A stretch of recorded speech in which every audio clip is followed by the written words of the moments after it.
Alright, so yesterday we had another Weekly Warriors Den live stream. And it was only about 20 minutes long. There wasn't much, but there was a little bit of information they gave us. The patch notes also dropped yesterday, which is what I was really waiting for. And then just a few hours ago, UB released some patch notes for an update coming next Thursday, which include a few changes to damage and stamina values that we were literally just talking about. This video is not going to contain every little thing because there's so much that's went down in these past few days, so I just want to take a little bit of time and give you guys a small recap on the stream and go over a few notes, and of course I will leave links in the description for you guys if you wish to read over the notes for yourself. Now before we begin, today's video is sponsored. This time around, our sponsor is again Project Orochi. They decided to hook us up twice and I appreciate them for that. Now, if you're not aware, Project Orochi makes this really nice Japanese-inspired streetwear. They're now in their 4th season, and they've got some new stuff for you guys to check out. My favorite thing about them is that a lot of their clothing is inspired by games that I really like. My favorites have not changed since last week. I still really like the Ghost of Tsushima-inspired Ghost tee. I dig the Shigoki hoodie and Aramusha tee, but my favorite is still the Gladiator tee. I'm a fan of Gladiator's voice line, so what can I say? They do offer worldwide shipping and free shipping in North America, and again, they're giving us 10% off with the code INCREDIBILIS. So be sure to click on the link in the description to check them out. One of the links will include their Instagram page that you should follow so you can stay up to date for whenever they release anything new. Thank you again to Project Orochi for sponsoring this video, and now let's get right into it. Alright, so let's start things off with the August roadmap. We already know what went down yesterday, the release of the update and Warmonger. Today marks the start of the XP Fest, right on time so that we can power level our Warmongers or whatever other hero you feel like leveling. On the 13th, there's another arcade quest, but what we're really looking at is the content of the week. I have no idea what it could be though. On the 20th, we see another set of new content, and that's also the day that the Warmonger is available to everyone with steel. You'll be able to grab them with 15,000 steel, not 20,000, as I've been seeing a few people say. On the 22nd, this season's faction war ends, and then we move into the 27th, where we see them busting out a throwback event and rewards. This time around, we're getting something that I've genuinely hoped would make a return, the Rite of Champions. If you weren't around, Rite of Champions was done 2 years ago at the start of season 6, I believe. With it came Carousel of Death, but it says rewards for the Rite of Champions, so I'm really hoping that they bring back Radiance. I've wanted Radiance for a long while now. I wasn't playing on PC that much when this was around, and I plan on getting it for a lot of heroes. The throwback event goes on until September 3rd, and then lastly, on the 28th, we get an extra loot fest that goes on until September 3rd as well. So we've got a pretty loaded August. Now I just wonder if we'll be seeing the new season in September, or if they'll let us know what's going on with that now that the update is here.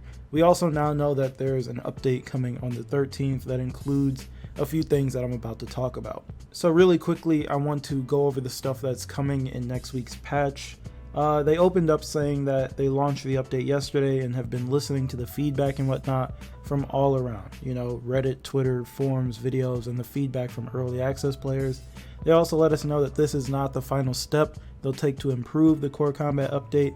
They'll continue to look at their in-game data and whatnot, and that we should expect additional updates. So they fixed a few issues out of the gate.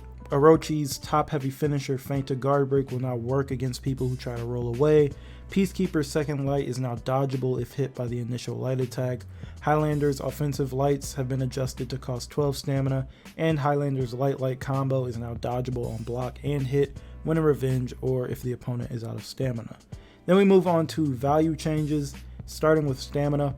They reduce the amount of stamina for combo attacks. What they're referring to by combo attacks are not chain attacks, but the guaranteed lights that a few heroes have, like Warden's Side Light or Shinobi's Side Light.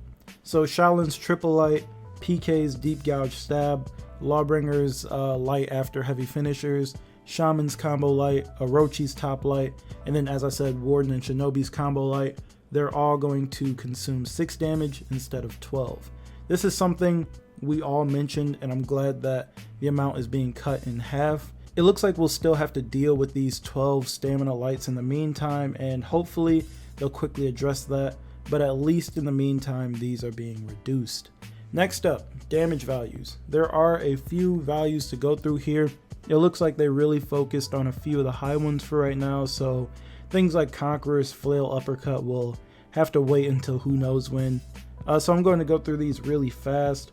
Jang Jun's Heavy Finisher dropped from 38 to 35. Warden's top heavy finisher, the Unblockable, will be 37 instead of 44. Centurion's heavy opener, so the pin, is being dropped to 30 from 33. And his charged heavy finisher, the Unblockable pin, is being dropped from 40 to 30. That's cool. His uncharged heavy finisher is also being dropped from 29 to 28. Blackprior's Bulwark Slash, his Unblockable from his full stance, is being dropped to 30 from 35. Lawbringer's Unblockable Heavy Finisher is being dropped from 40 to 36, and the light follow-up is being dropped to 3 damage.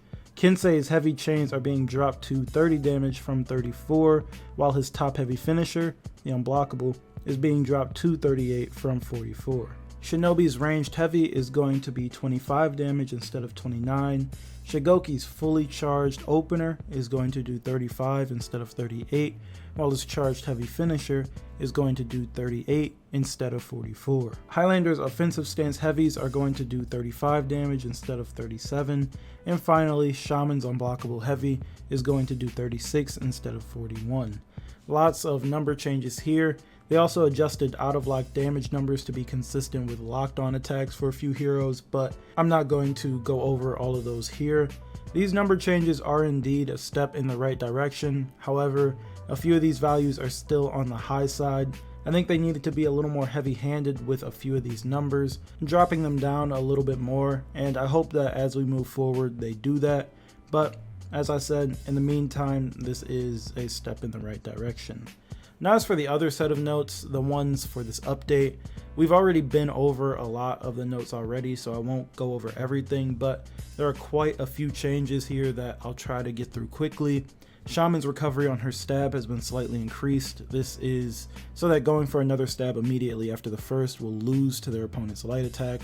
Berserker had her chain heavy slowed down to 700 milliseconds from 600. Aramusha, as we all know, had his guard break standardized with other heroes, and his top neutral heavy has been slowed down to 800 milliseconds, with his side heavies being slowed down to 900 milliseconds. For Tiandi, his superior dodge lights no longer guarantee a palm strike.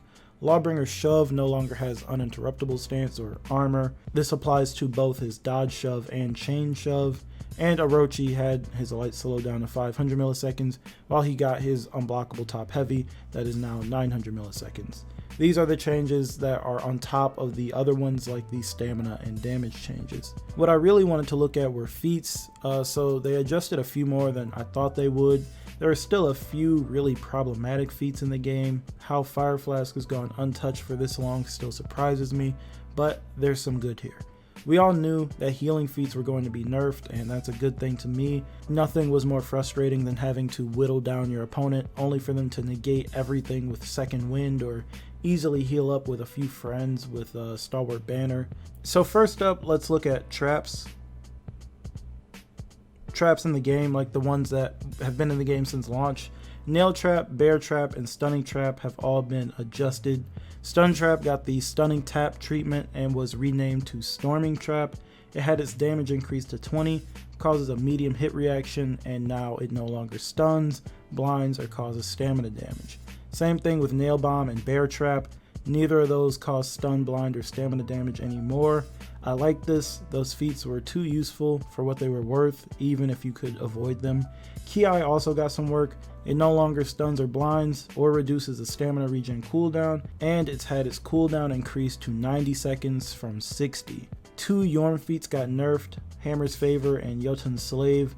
So the shield they receive from their tier 2 after the Hammer Slam only lasts for 5 seconds instead of 10, and they only heal 4 health per bash instead of 10. Now he can't rely on those feats to survive as long as before. Speaking of healing feats, as I said, a lot of them got nerfed. Second Wind heals for 30 instead of 50. Stalwart Banner heals for 3 per tick instead of 5. Blackbriar's Healing Ward heals for 3 instead of 5. His Sinister Shield costs more health to use and gives less shield as well. Heal on Block now heals for 4 instead of 5. And Body Count now heals 1 health and 1 stamina per minion instead of 2 for each. There are a few more feat changes as well as perk changes, but again, I'll leave the links in the description. A lot has happened with For Honor recently. I'm hoping that we can keep changes rolling in pretty frequently regarding the core combat update, and hopefully get some word as to what they're doing with Warmonger's feats soon as well. Anyways, that's all I've got for this video. I'm going to try and grind as much double XP as I can this weekend so that I can hurry up and get my Warmonger up to rep 10. It seems like every time there's an XP fest, I work that weekend. I'm starting to get suspicious. Anyways, I do want to know what you guys think, so be sure to talk to me down in the comments about anything we talked about in this video. And as always, if you liked the video, feel free to leave a like and sub if you're new, and I will talk to you guys in the next video.